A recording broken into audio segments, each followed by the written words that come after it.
Praise the lord. అందరికీ పరిశుద్ధ గ్రంథంలో వ్రాయబడిన ధన్యతలు.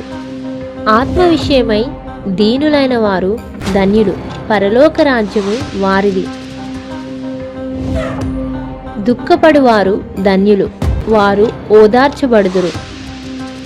సాత్వికులు ధన్యులు, వారు భూలోకమును స్వతంత్రించుకొందురు. నీతి కొరకు ఆకలి దప్పులు గలవారు ధన్యులు, వారు తృప్తిపరచబడుదురు.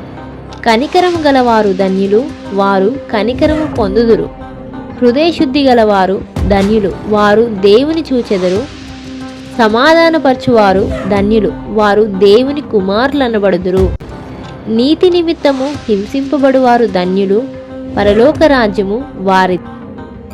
నా నిమిత్తము జనులు మిమ్మును నిందించి హింసించి మీ మీద అబద్ధముగా చెడ్డ మాటలెల్ల పలుకున్నప్పుడు మీరు ధన్యులు.